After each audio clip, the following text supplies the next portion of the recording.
change. We do it big, big, big, big. We do it big, big.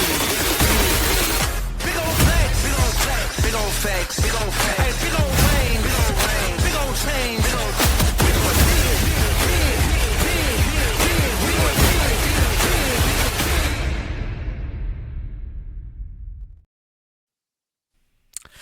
Salut tout le monde et bienvenue au podcast des Blue Jays, édition du 15 août 2025, qui est présenté sur la télé de Rogers. Gavino de Falco avec Jérémy Filosa. Oh yeah! Oh my God! Quelle semaine!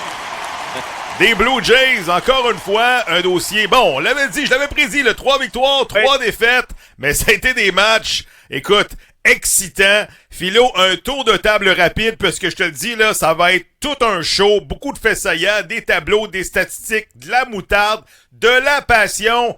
Qu'est-ce qui a retenu, notamment, ce qui s'est passé du côté des Blue Jays cette semaine? Ben, écoute, j'ai pas très aimé la série contre les Dodgers, je vais te le dire, là. Même si les Blue Jays sortent là avec une victoire dans le dernier match, une victoire à l'arraché. Dave Roberts disait on n'aurait jamais dû perdre ce match-là, puis je suis pas mal d'accord avec lui. Les Blue Jays ont mieux paru dans la série face aux Cubs. Dans l'ensemble, 3 victoires, 3 défaites, c'est correct, sauf que, tu sais, je pense que là, faut que les bâtons commencent à se réveiller un petit peu parce que tu as gagné 2 matchs contre les Cubs qui, eux aussi, n'ont pas beaucoup frappé. Mais, tu sais, on le voit, là, Gavino, tu sais, c'est les Blue Jays contre de grandes équipes, là, mettons, contre les Dodgers. Je les ai sentis un petit peu intimidés et ça me donne un peu une idée qu'en séries éliminatoires, ça va être pas mal plus compliqué que ce que l'on vit présentement en saison régulière.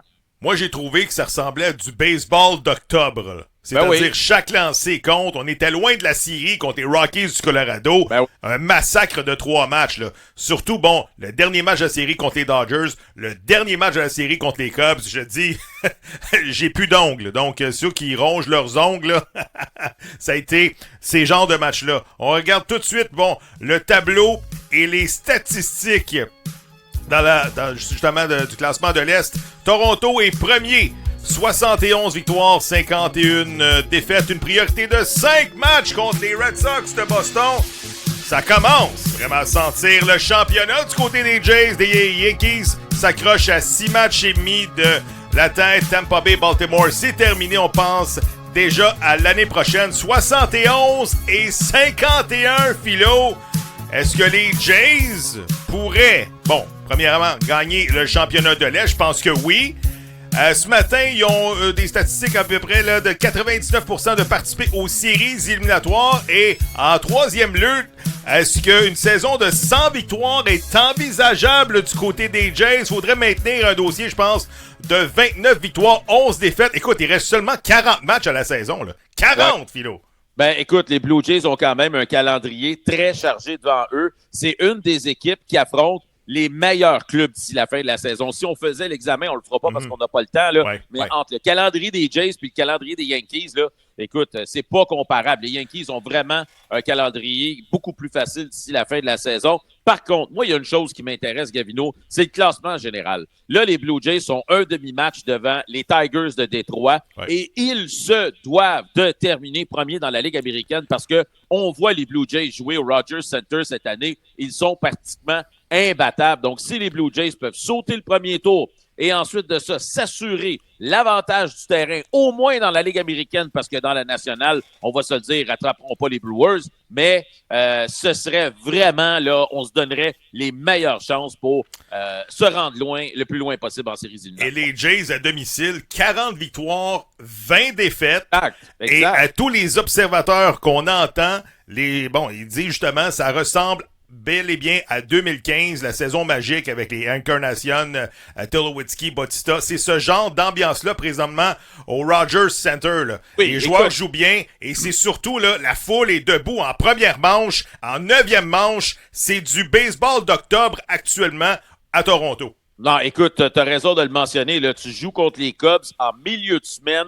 En plus, tu as un match en après-midi et tu arrives à attirer 130 000 spectateurs, incluant une salle comble un jeudi après-midi avec 43 000 spectateurs. Non, écoute, la ville est baseball, les partisans sont derrière l'équipe et ça aide les joueurs, on peut le voir, là, qui sont tout feu, tout flamme à domicile. Coudonc, la population ne travaille pas à Toronto, c'est quoi la joke? Non, mais quand tu as une équipe de même, Gavino, tu prends tes journées de maladie, tu prends tes journées de congé, tu prends tes vacances, tu prends tes fériés, tu prends tout ce que tu peux, puis tu te rends au stade pour encourager l'équipe. C'était incroyable de voir ça jeudi après-midi, les images avec le drone du stade rempli à craquer et comme tu le dis, dès le premier lancé du match. Pour les statistiques de hot dog, là, le 12 août dernier, ok, les Blue Jays ont vendu 84 000 hot dogs. Dans cette journée-là, c'était la journée du hot dog. Ça, c'est le moyen d'avoir 2 hot dogs par supporter. Rapidement. Les médecins ne seront pas trop contents, mais les vendeurs des Blue Jays, oui. On va reculer la cassette à dimanche dernier. Tout un match contre les Dodgers. On a des images, justement. C'était l'égalité en 9e manche lorsque Ernesto Clemente s'est présenté au bâton. On regarde. And here's a swing and an absolute belt to left. Gone! Ernie Clement on the first pitch he sees puts the Blue Jays back on top. Boy, you talk about a team that's got a lot of character and never gives up. Écoute, 3 matchs consécutifs pour Clement avec au moins un circuit et à chaque fois, c'est la même chose. La fameuse balle courbe qui tombe, passe dans la zone des prises et l'élan qui ressemble un peu à un élan de golf qui fait en sorte que Clement est capable d'aller chercher cette puissance parce qu'il frappe la balle devant le marbre avant même qu'elle arrive à la plaque. Et ben écoute, il fait beaucoup de bien à son équipe. Là. Vladimir et Barger avaient frappé également des circuits, je pense la manche précédente ou 2 manches avant. Donc Ernie Clement, un gros coup de circuit. Tu sais, lorsqu'on dit de gros coups de circuit de l'année, on se souvient Bichette au mois de mai, on se souvient de George Springer contre les Yankees. Ça aussi, là, écoute, le moral des troupes, si tu te fais balayer contre les Dodgers, tu rentres dans l'avion et tu commences à douter. On n'a pas d'affaires là et tout ça, mais je pense que ce circuit-là, cette victoire-là, a donné confiance aux troupes. Avant de te donner le commentaire, Philo, Mason Fluharty, on regarde justement son travail contre les Dodgers. On regarde ça, on revient. He got him! 2 down. Ground ball to third. Barger to second, and the Blue Jays win the ball game. Mason Fluharty with the 2 biggest outs of his life as he gets Ohtani and Betts with the bases loaded, and the Blue Jays win the game 5-4. Qui l'eût cru? Non. C'est pas supposé arriver, là. Mason Fluharty, t'affrontes pas le 8e puis le 9e frappeur ou un frappeur suppléant. Ohtani et Betts, des buts remplis et tu t'en sors. Et surtout, Ohtani, t'as lancé 4 prises là-dedans. Avec justement son check swing. On va à la reprise, on demande à l'arbitre. Non, c'est pas lancé. Pardon, c'était une 3e prise. Écoute, non, c'est pas supposé arriver. Fluharty qui retire Ohtani et Betts, Philo. Écoute, il va s'en souvenir toute sa vie. Là. Il va se bercer sur son perron un jour là, dans 30-40 ans. Il va raconter ça à ses petits-enfants qui a retiré 2 futurs membres du Temple de la Renommée pour donner une victoire importante aux Blue Jays parce que le reste de l'enclos avait totalement saboté le travail. Jeff Hoffman a été épouvantable. Je comprends qu'il n'avait pas lancé depuis une semaine, mais il a donné 5 buts sur balle avec des tirs, un pied à l'extérieur de la zone des prises. Il était pas là, mais pas du tout. Heureusement, il s'est repris contre les Cubs. Il m'a redonné un petit peu confiance, mais ce jour-là, il ne l'avait pas en tout. Et ils sont sortis de là de peine et de misère avec cette victoire-là. Mais chapeau à Fluharty, que vraiment, là, c'est à lui qu'il faut donner le crédit pour cette victoire-là. Et cette semaine, contre les Cubs, dans le premier match de la série, Clement frappait un gros circuit de 3 points pour donner une confortable avance. Les lanceurs ont bien lancé. Et surtout, un des jeux les plus spectaculaires de l'année du côté défensif des Blue Jays, Davis Schneider. On regarde. Last night, so maybe more like 16 or 18 hours ago. And he's swinging at the first pitch. Hits it to left center, and he's robbed. Absolutely robbed by Davis Schneider. Quel catch spectaculaire! Schneider qui plonge et qui saisit la balle. Ça a donné confiance. Ça a changé le momentum de bord. Et Davis Schneider, un voltigeur là, qui joue au 2e but, des fois à droite, à gauche. Quel catch spectaculaire, Philo. Ben, incroyable. Tu sais, c'est le genre de catch-là qu'on disait il y a une certaine époque que c'était une illusion d'optique de voir un voltigeur courir vers la clôture, plonger et capter des balles de même. Même Max Scherzer n'en revenait pas après le match de ce catch-là. Mais Davis Schneider fait beaucoup de travail depuis le début de l'année pour améliorer son jeu défensif. C'est pas le premier catch spectaculaire qu'il fait Gavino au champ extérieur à gauche. Il a une très bonne vitesse et il lit de mieux en mieux les trajectoires de la balle. Non, Davis Schneider est en train de tout faire présentement pour que quand Springer va être appelé, que ce soit pas lui qui sera renvoyé à Buffalo. Il joue très bien défensivement, Gavino. Honnêtement, ça va être des décisions très difficiles. On va en parler dans quelques instants. Un gars qui va bien depuis quelques semaines, depuis le match des étoiles, le gros bonhomme au premier but, Vladimir Guerrero, lorsqu'on parle de gros coups de circuit de la saison, justement cette semaine contre les Cubs, un gros coup de circuit, on regarde et on vient. In the air to left center and well hit. Gone!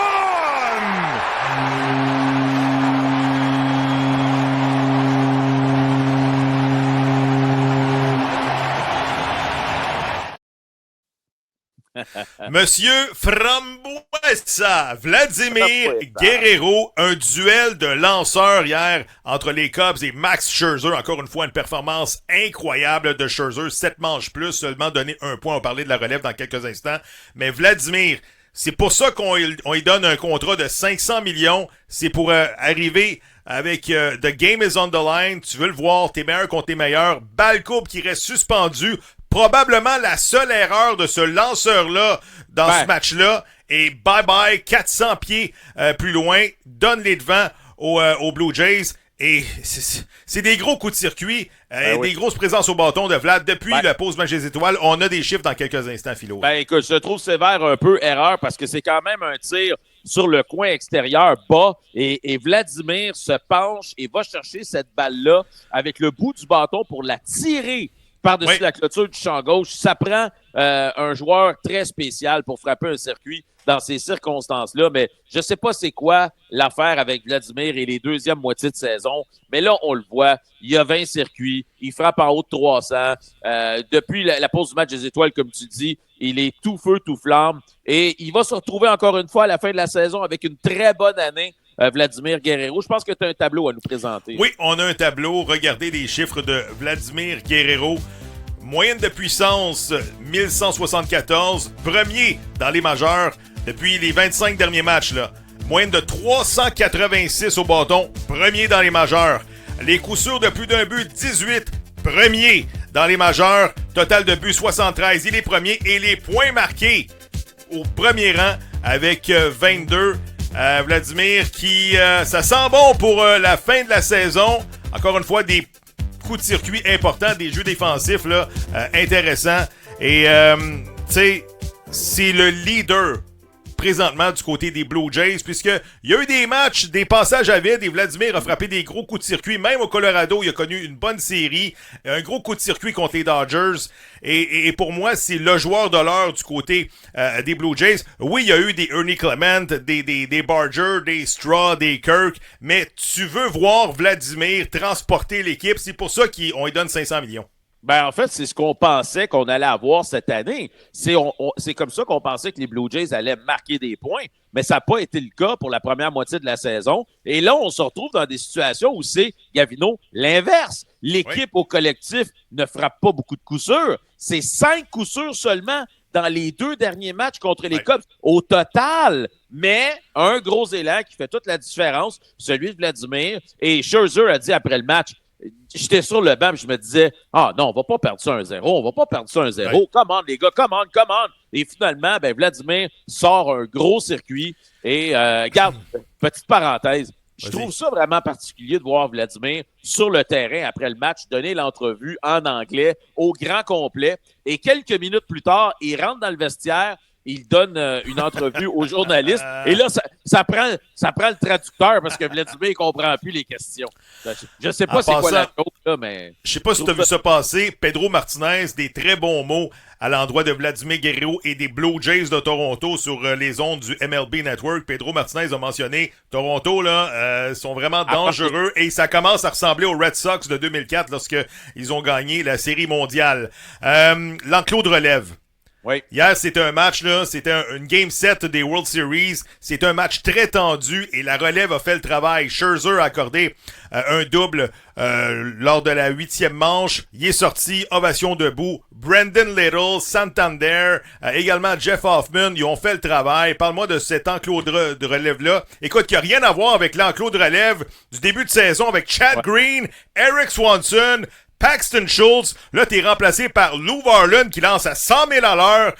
Pas Santander, mais j'ai dit Santander, mais Santander Dominguez. Et également, là, parle-moi de tous ces joueurs-là présentement. Ben, écoute, ce que je veux voir là, de l'enclos de relève, c'est défier les frappeurs. Tu sais, Hoffman, là, dans les 2 sauvetages contre les Cubs, là, on l'a vu. Là. On défie les frappeurs, on lance des balles rapides avec puissance dans la zone des prises, sur les coins, puis écoute, j'ai vu un lanceur complètement différent. Je sais que plusieurs critiquent John Schneider parce que Hoffman n'avait pas lancé depuis une semaine lorsqu'il s'est amené au monticule contre les Dodgers, mais tu peux pas lancer de cette façon-là. Tu peux pas rater la zone des prises par un pied. Il l'avait pas pantoute. Et là, ben, dans la série contre les Cubs, encore une fois, il m'a démontré qu'il est capable de faire le travail. Mais là, c'est les Cubs, c'est pas les Dodgers. C'est à domicile, c'est pas sur la route. Parce que j'ai trouvé que les Blue Jays avaient de l'air intimidés au Chavez Ravine à Los Angeles le week-end dernier. Mais écoute, Scherzer laisse l'équipe dans une situation où il y a 2 coureurs sur les sentiers en 8e manche et la relève obtient les 6 retraits, tous des prises. Oui. Et en 9e. Alors, tout le monde a fait le travail. Puis encore une fois, lorsque je vois Brandon Little, je sais que ça va être des mauvais lancers, des tirs de 58 pieds, mais les frappeurs sont pas capables de retenir leur élan. Plus souvent qu'autrement, s'élancent sur des balles au sol. Faut donner le crédit à Brandon Little qui lance des knuckle curves de 58 pieds et le travail de Tyler Anderman ou Alejandro Kirk pour bloquer ces lancers-là, tout simplement phénoménal. J'ai dit tantôt, Sir Anthony Dominguez, lui aussi a fait un gros retrait en 8e manche. Tu sais, Jeff Hoffman, 27 en 32, c'est pas si pire en situation de sauvetage. L'adversaire frappe seulement pour 212 et 69 retraits au bâton en 50 manches de travail pour Jeff Hoffman. Donc, je sais qu'on est sévère, mais lorsqu'il est bon, Jeff Hoffman, il est bon pas à peu près, Philo. Là. Ben, écoute, tu sais, au printemps, on en avait parlé, là, l'information avait coulé comme quoi Hoffman typait ses lancers. Je sais pas trop comment le dire en français, là, mais que les adversaires savaient, dans le fond, ce qui s'en venait et on frappait des circuits contre lui. Là, présentement, c'est pas le cas. Occasionnellement, il donne des coups sûrs. Occasionnellement, oui, il va donner une longue balle, mais ce que je veux dire, c'est que Hoffman ne devrait plus avoir peur d'attaquer la zone des prises comme ça avait été le cas au printemps parce que hier, là, il y a eu un coup sûr contre lui en 9e manche. Ça va arriver. Ça fait partie du baseball. C'est correct. C'est replacé. Mais ensuite de ça, plus souvent qu'autrement, s'il effectue ses tirs comme il sait qu'il est capable de le faire, il va aller chercher des retraits sur 3 prises. Alors, gêne-toi pas, Jeff. Vas-y avec tes meilleurs tirs. Et tu sais, n'hésite pas à attaquer la zone des prises, chose qu'il n'avait pas fait contre les Dodgers dans la série précédente. Et s'il fait ça, je pense qu'il sera OK. Je m'ennuie pas de Chad Green pour l'instant. Pour l'instant, ça peut changer. Retour au jeu de Oncle George Springer. Oui. On a des images, notamment cette semaine. À Buffalo, on regarde. Payoff pitch. Swung on, line drive down the left field line. That's going to be in for extra bases. Springer rounds first. It's picked up out there by Lantigua, and he'll just throw it to the cutoff man. George Springer raking a double into the left field corner. On commence à l'oublier, Oncle George, là, sur la liste des blessés depuis le 28 juillet dernier. Il a été atteint, à l'épaule et à la tête cette journée-là. 1-2 avec un but sur balle avec les Bisons de Saint-Granit de Buffalo. Comme également frappeur de choix. Je sais pas s'il va jouer en fin de semaine contre les gardes forestiers du Texas. J'imagine que oui. Mais là, la grande question, est-ce que George, va revenir à 100%? J'imagine que oui. Là, mais qui tu débarques pour faire un petit voyage d'autobus à Buffalo. Moi, là, si j'étais John Schneider, j'aimerais pas ça être John Schneider ce matin et me gratter la tête parce qu'il y a aucun joueur qui mérite d'être descendu dans le 3 parce qu'il a pas fait la job. Je te le dis, tout le monde mérite d'être là avec Toronto. Ben, premièrement, juste, il y a eu une autre séquence dans le match contre Buffalo où Springer glisse tête première au deuxième. Puis voir un gars qui a la confiance de glisser tête première au deuxième, ça veut dire qu'il est prêt. Probablement qu'il jouera vendredi soir un dernier match à Buffalo avant de rejoindre les Blue Jays. Maintenant, la situation de qui va perdre sa place. Premièrement, est-ce qu'il y a un joueur chez les Blue Jays qui soigne un petit bobo qui peut-être aurait besoin d'un passage de 7 jours sur la liste des blessés? Ça, c'est la première option si jamais il y en a un. Deuxième option, on pourrait rétrograder soit Schneider, on en a parlé un petit peu plus tôt durant l'émission. Ou Loperfido. Pourquoi je dis oui, ça? frappe pour 380 en wide des mineurs. C'est quoi le message que tu lances? Vas-y, Philo. Parce que, Gavino, t'as trop de bons joueurs au moment où on se parle. C'est un bon problème à avoir. Voici la situation. Les règlements ont changé maintenant depuis l'époque où on avait les expos ici à Montréal. En fait, après la COVID, on a changé certains règlements. Premièrement, la saison du 3A s'étire jusqu'au 21 septembre et non jusqu'à la fin du mois d'août seulement. Ça, c'est la première chose. Deuxième chose, on peut rappeler 2 joueurs au 1er septembre et non plus des joueurs à l'infini comme c'était 40 joueurs comme à l'époque. Là, ouais. OK, donc, dès le 1er septembre, techniquement, si tu renvoies Schneider ou Loperfido en bas, dans 2 semaines, tu peux techniquement les rappeler, les ramener. Ce serait la situation la moins dramatique. Mais tu as raison de le mentionner. Il n'y a personne qui mérite de perdre son poste chez les Blue Jays. Tu n'as pas de joueur d'extra que tu dis « Ah, lui, il sert à rien ». Puis ceux qui pensent qu'on va désigner pour assignation Myles Straw, oubliez ça. Schneider l'adore. Qui pense ça?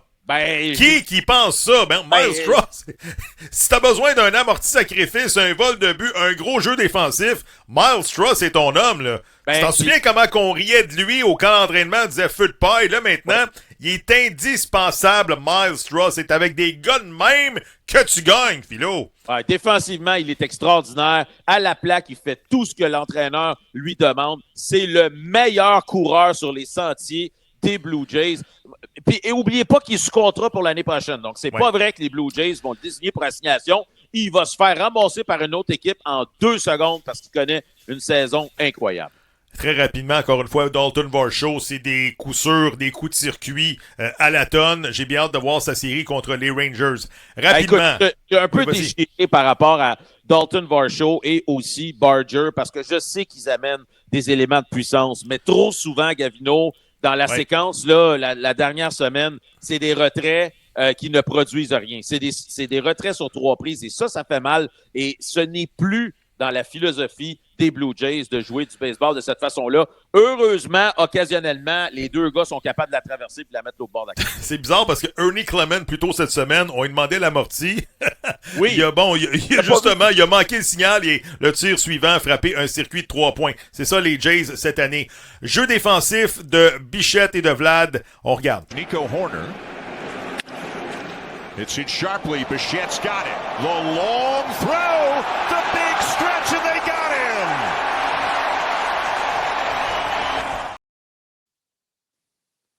Très rapidement, je pense que Shapiro a donné une entrevue cette semaine, le président des Jays, et il a dit, on va négocier avec Bichette probablement à la fin de la saison. Toujours pas signé. Pour l'instant, on avance. En haut de 200 millions, là, ça va coûter Beau Bichette. Là. Pour des jeux défensifs de même, il frappe pour 300. C'est une des pierres angulaires des Jays cette année. Tu peux pas t'en départir cet hiver.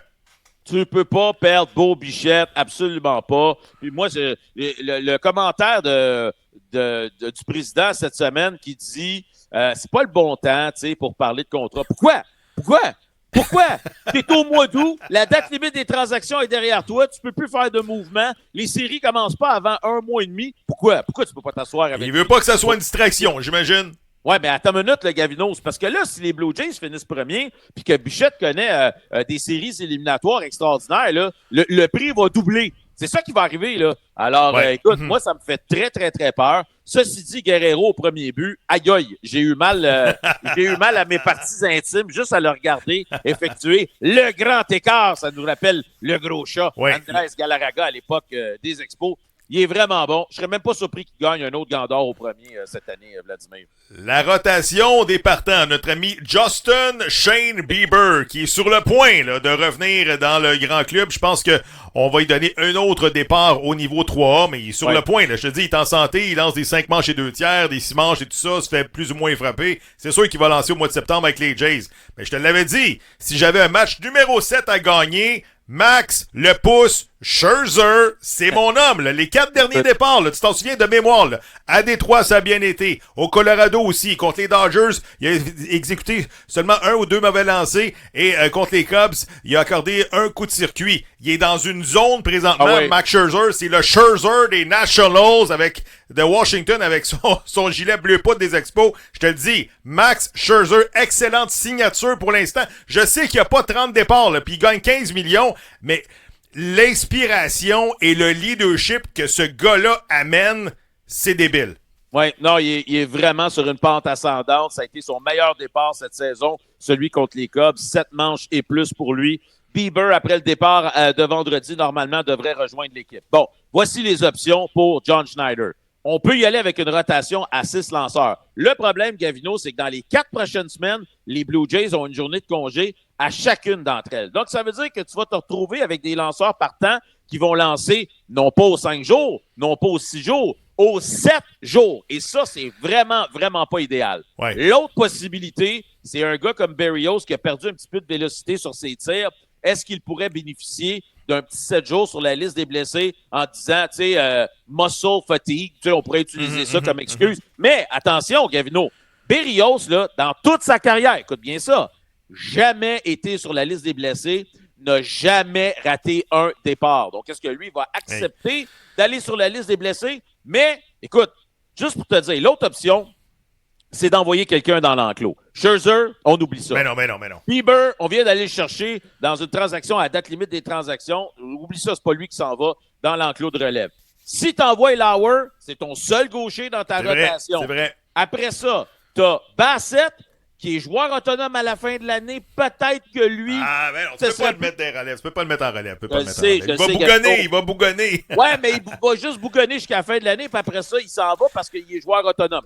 Ouais. Berrios, c'est ton numéro 1 depuis belle lurette. Et Gausman, il donne des circuits en solo, mais il est combattant, il est là. Écoute, là, moi, j'aimerais pas être dans les chaussettes de John Schneider pour gérer la rotation des lanceurs des Blue Jays au cours des prochaines semaines parce que tu vas froisser quelqu'un. Ça, c'est sûr et certain. Sais-tu quoi? C'est déjà la fin de l'émission. Bon. OK. Hey, non, mais ça va bien trop vite. Ça n'a juste pas de bon sens. Série contre les Rangers. Ensuite, c'est les Pirates, les mauvaises équipes, les Marlins. Toronto pourrait faire un bon bout de chemin dans les 9 prochains matchs. Il reste 40 matchs à la saison. Est-ce que les Blue Jays gagnent le championnat en 10 secondes, Philo? Ben, ils vont gagner le championnat de la Ligue américaine, ça, c'est sûr. Pour moi, c'est déjà dans la poche. Les Yankees et les Red Sox, je regarde même plus. C'est correct, c'est réglé. Bye-bye. On passe bye-bye, justement, bye-bye. À la semaine prochaine pour un autre podcast des Blue Jays. Salut tout le monde, bye-bye.